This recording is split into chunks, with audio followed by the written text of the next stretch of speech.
Wasabi everybody, welcome back to another Top 10 Commander video. This time, I know it's a little bit late, but I'm going to go over the 10 best competitive EDH cards from 2020, the whole year. So this goes back to Theros Beyond Death, and then all the way to the very end, with sets like Zendikar Rising, Commander Legends. So anything from like Kaldheim, upcoming Strixhaven, Commander 2021 will obviously not be in there. So I just decided to go with what I think are the 10 best, in order, competitive EDH cards that came out all 2020. And there's no shortage, I mean there's a ton of them. We know Wizards of the Coast, they've made an effort over the past 5 years of making Commander a priority with every single product, not just with the Commander decks. But they've also made competitive play a priority as well, because we've seen just some insane cards here. I mean, without a doubt, these are only going to make the game more competitive. So number 10 here, I want to start it off here with something relatively tame, but in a lot of red decks and competitive, it's going to become a staple quickly. We have Jeska's Will. Jeska's Will does fall into that ritual category for a lot of decks, where you just want fast mana, you want to keep your turn going. This will help you do both. So you get red mana equal to the number of cards in someone's hand, which is nice, so at the very least you can break even with the spell. You may not ramp out of this, but at least it'll pay for itself. But you also get to exile the top 3 cards of your library and then play them until end of turn. So it kind of gives you the best of both worlds. It's reasonably costed, it could ramp you up, and it'll help you get to your other spells. So number 9, we have Destiny Spinner. Theros Beyond Death was a pretty good set for competitive EDH because we got quite a few. Creature and enchantment spells you control can't be countered. That's really it, that's the only reason why she's in here, but that is surprisingly useful in competitive play, just simply making it so that your creatures can't be countered. Destiny Spinner has seen a ton of play. In an environment where the average deck has like 10 counter spells, playing something like this can really set you up for a win, and that's what you do a lot in this game if you don't have access to your own counter spells. You just play things like Destiny Spinner to make it hard for your opponents to counter whatever you're planning to play. And then number 8, we have Peer into the Abyss from Core Set 2021. And boy is this an insane card. For 7 mana, target player draws cards equal to half the number of cards in their library and then loses half their life, round up each time. Now, this is kind of going against the grain of what a lot of people are used to in competitive play. If you see a whopping 7 mana, you tend to want to stay away from it. This is because of the natural speed of competitive play, in addition to just playing things like Ad Nauseam, which punish you for playing high CMC cards. But for a very similar reason as to why you would play an Ad Nauseam, Peer into the Abyss is also going to be incredibly useful. Losing half your life is what you're already willing to do off of that spell. However, it's guaranteed that you only lose half that life, but you get half of your library. You're not always guaranteed to get that many cards off of an Ad Nauseam, not unless you drive yourself closer to 0 life. So for that, Peer into the Abyss is a great card. It's already becoming a staple to many black decks in CEDH. If you're planning on playing mono black, then yes, it's absolutely an auto-include. And then number 7, we have Teferi, Master of Time. Who would have thought that having a Planeswalker that can activate its abilities on your opponent's turns as well would find itself in competitive EDH? I mean, even if you have to discard after you draw, that is still insane in competitive play if you can do that every turn. You can phase out your opponent's creatures, you can use that as a defense.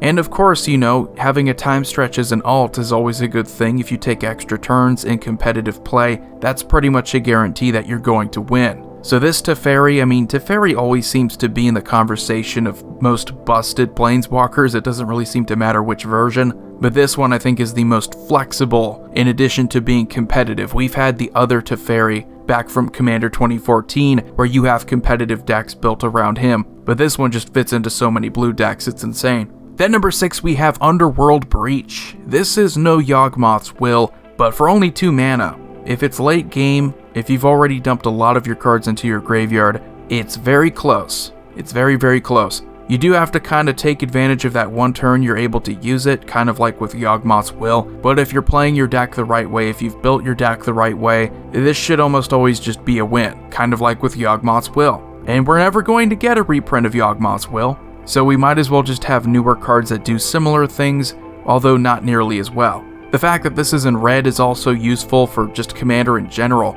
If you're able to replay your spells from your graveyard, it doesn't really matter what kind of spells. That's just an ability that you've never really had before. So being only 2 mana may not be the best way of doing this, but it's still crazy whenever you can play several spells from your graveyard. Especially with competitive play where most of your spells are going to be dirt cheap anyway. It definitely deserves to be on here. And then number 5, we have Fierce Guardianship. This is a free negate if you control your commander, which counterspells are everywhere in this format. If you're playing a 4 or 5 color deck, you're still going to want to have a decent number of counterspells because it's all about the interaction. It's about, can you stop your opponents, or can you stop your opponents from stopping you? So Fierce Guardianship is a free counterspell, which is always useful too because you can tap your mana and pay for other spells, of course, and make it seem as if you're tapped out and you don't have mana available to counter, because there are only so many free counterspells. You know, between Force of Will and Pact of Negation that don't require you to tap any mana in order to play, there's still people who won't see this coming all the time, and that's always going to be useful in competitive play. And then number 4, we have Jeweled Lotus. It's kind of one of those, it's again, who would have thought that having a retooled reprint, essentially, of Black Lotus, where instead of actually just providing you the mana to do with whatever you want, you have to spend it on your commander. That is a restriction, but it's a minor restriction, because zero-cost artifacts are going to be useful all the time in competitive play. There are even some not-so-brilliant ones, like I see Mishra's Bauble in competitive play all the time. This provides you with mana that you can use to spend for your commander, making things like Urza a turn 1 play, making things like Yawgmoth a turn 1 play, and several more commanders. It only has 3 of 1 mana, of course, but most commanders can get out there as soon as turn 1 because of Jeweled Lotus now. That has to be taken into account, in addition to the fact that this is a format that takes advantage of zero-cost artifacts for mana ramp, 1 mana rocks. You know, you want the cheapest possible, and Jeweled Lotus provides you that.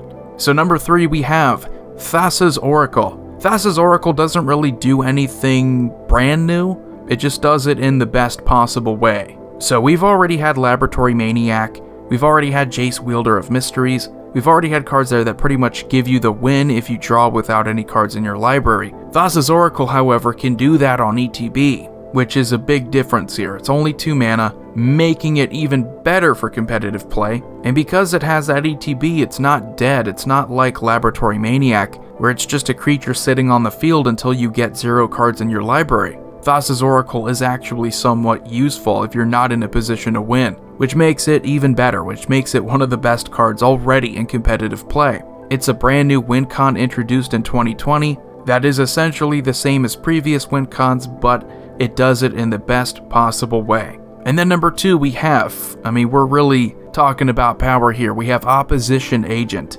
Competitive EDH is all about interaction, it's about your responses. It's also about tormenting your opponents and making it harder for them to play their game. Opposition Agent does that incredibly well. Praetor's Grasp is seeing an increase in play in competitive play, and Opposition Agent is Praetor's Grasp, but pretty much for whatever your opponents were wanting to tutor. So not only are you going to, like with Praetor's Grasp, take something from them, but you're pretty much nerfing anything they play that searches their library.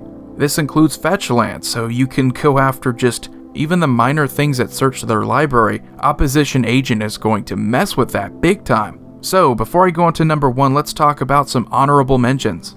We have Drannith Magistrate, pretty much making it difficult for your opponents to do several things in competitive play, most notably play their commanders, so your opponents can't play spells from anywhere other than their hands, so this stops Yawgmoth's Will. It just stops some of the best plays that you can have in the game. We have Wheel of Misfortune. While it does see some competitive EDH play now, it's not quite as good as some of the other ones. If you're going to play Time Twister, if you're going to be playing Wheel of Fortune, this one's not always what you're looking for, especially if you want to fool around with things like Smothering Tithe and Narset Parter of Veils. We have the new lands from Commander Legends that pretty much finished off the cycle from Battle Bond, so those are awesome in competitive play, coming into play untapped for pretty much every game. And then we have Allosaurus Shepherd, very similar to Destiny Spinner, however, it's only for green spells, which is kind of a downside, but it can't be countered itself. It is pretty ridiculous. That's why it's well over $100 now. That Jumpstart set, wow. Talk about some pretty expensive cards here. And then number 1, we have Hull Breacher. Hull Breacher is very similar to Opposition Agent. You get another 3 mana flash creature, this time it's blue, and you just stop their card draw. I mean, whenever your opponents want to draw too many cards, you get a treasure token and they don't draw anything. I mean, that's ridiculous. That's why Wheel of Fortune is going to see more play. That's why Time Twister is going to see more play. Windfall even. Anything that can force card draw on your opponents, because you have Hull Breacher, you have Smothering Tithe, you have Narset Parter of Veils. Just these cards in general that make it impossible for your opponents to go off. They're seeing play in every deck. I mean, Opposition Agent and Hull Breacher. If a deck you're looking at is playing blue or black, you're going to see them. They just offer something so unique that you don't get this power anywhere else. I mean, 2020 was all about just introducing more power to the format, and Commander Legends certainly did that. It was such a massive set, filled with so many good cards. You had Jeweled Lotus, really bringing the power to competitive EDH. But anyway, if you guys enjoyed the top 10 video here, let me know in the comment section below. Subscribe, like, comment, share, hit that notification bell so you don't miss any future ones. Void here signing off. See you all next time.